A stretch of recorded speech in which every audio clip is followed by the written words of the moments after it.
اللهم وفقنا لما تحب وترضى واجعل عاقبة أمورنا خيرا ولا تكلنا إلى أنفسنا طرفة عين أبدا واجعل لي من لدنك سلطانا نصيرا۔ حالات، مناسبات اور واقعات میں پہلے ایران نے اس دلیل کے ساتھ پاکستان کی سرزمین میں بلوچستان میں پنجگور کے قریب علاقے میں میزائل حملہ کیا ہے اور ڈرون حملے، کہ وہاں پر ایرانی دہشت گرد جو ایران میں متعدد کارروائیوں میں ملوث ہیں اور معروف دہشت گرد تنظیم جیش العدل، جس کی دہشت گردی کی ایک لمبی تاریخ ہے، لگ بھگ یہ 10-15 سال سے ایران کے اندر دہشت گردی میں ملوث ہے، اور اس کا سرغنہ و بانی ریگی، جسے ایران نے ایک پیچیدہ آپریشن کے ذریعے سے ایران کے آسمان پر اڑتی ہوئی پرواز سے نیچے اتار لیا تھا، ایک بڑی تعداد وہاں پر زخمی ہوئے۔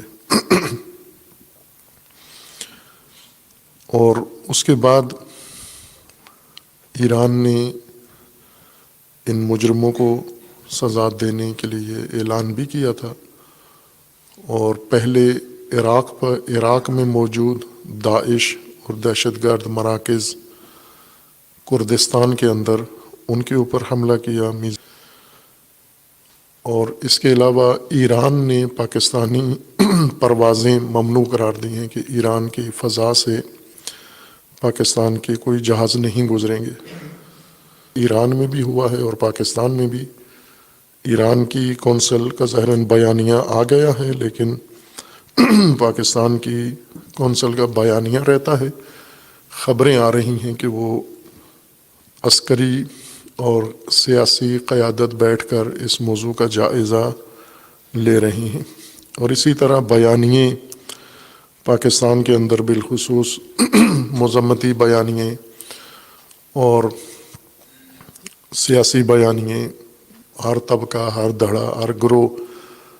اپنی سوچ اور فکر کے مطابق دے رہا ہے، جو مزید معاملے کو الجھانے کا سبب بن رہے ہیں۔ اس موضوع میں بھی یہی کام ہو رہا ہے۔ خوب، اس کا ہم تجزیہ کرتے ہیں، چونکہ میڈیا کی اس یلغار میں اور بیانیوں کی بھرمار میں اور نفرتوں کے بازار میں اصل حقیقت لوگوں پر چھپ جاتی ہے، اور ہمارا مقصد ان تجزیوں سے پاکستان کی موجودہ نسل کو، بلکہ اردو زبان تمام سامعین کو آگاہ کرنا ہے حقائق سے۔ تسلسل کے ساتھ مسلسل بمبارمنٹ، غزہ میں ایک ملک حملے کر رہا ہے اور باقی مدد کر رہے ہیں، بمبارمنٹ میں مصروف ہیں، اور اس کے نتیجے میں یہ تباہ فکر اور تباہ حال نسل ہے جو حقیقت سے بہت دور کر دی گئی ہے۔ اس موضوع کا جائزہ لینے کے لیے پہلا نقطہ تو یہ ہے کہ ایران نے جو اقدام جس دلیل سے کیا ہے اسے ہم بحث کریں گے، کہ پاکستان میں دہشت گردوں کی موجودگی ہے جو ایران کے خلاف مسلسل استعمال ہوتے رہے، اور انہوں نے پاکستان کی سرزمین کو استعمال کیا ہے۔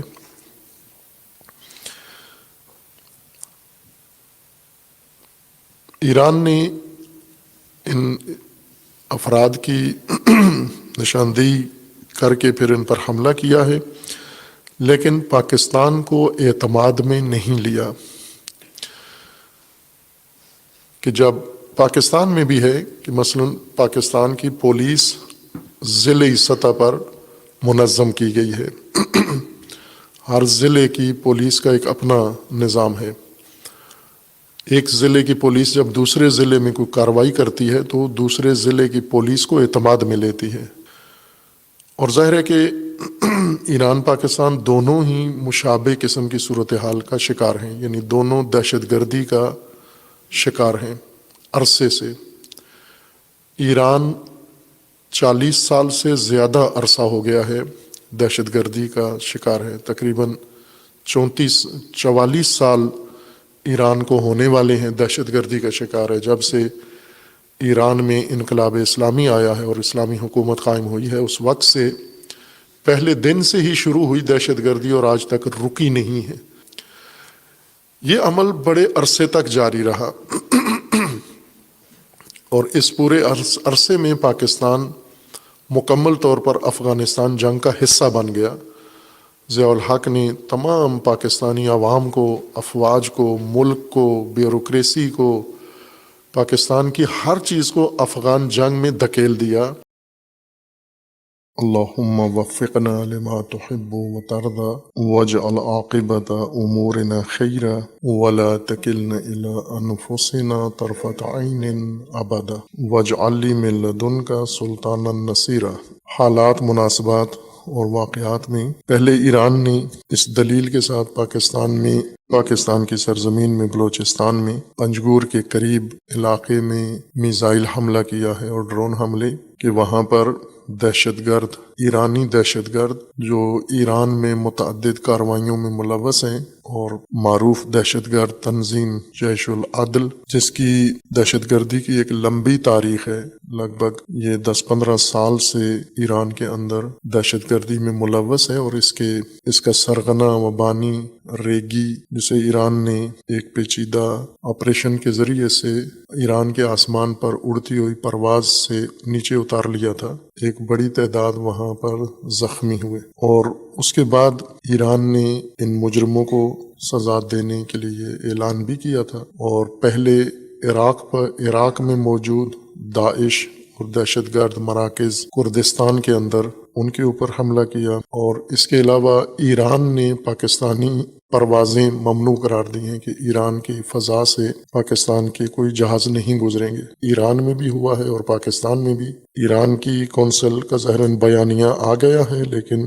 پاکستان کی کونسل کا بیانیہ رہتا ہے۔ خبریں آ رہی ہیں کہ وہ عسکری اور سیاسی قیادت بیٹھ کر اس موضوع کا جائزہ لے رہی ہیں، اور اسی طرح بیانیے پاکستان کے اندر بالخصوص مذمتی بیانیے اور سیاسی بیانیے ہر طبقہ، ہر دھڑا، ہر گروہ اپنی سوچ اور فکر کے مطابق دے رہا ہے، جو مزید معاملے کو الجھانے کا سبب بن رہے ہیں۔ اس موضوع میں بھی یہی کام ہو رہا ہے۔ خوب اس کا ہم تجزیہ کرتے ہیں، چونکہ میڈیا کی اس یلغار میں اور بیانیوں کی بھرمار میں اور نفرتوں کے بازار میں اصل حقیقت لوگوں پر چھپ جاتی ہے، اور ہمارا مقصد ان تجزیوں سے پاکستان کی موجودہ نسل کو، بلکہ اردو زبان تمام سامعین کو آگاہ کرنا ہے حقائق سے۔ تسلسل کے ساتھ مسلسل بمبارمنٹ، غزہ میں ایک ملک حملے کر رہا ہے اور باقی مدد کر رہے ہیں، بمبارمنٹ میں مصروف ہیں، اور اس کے نتیجے میں یہ تباہ فکر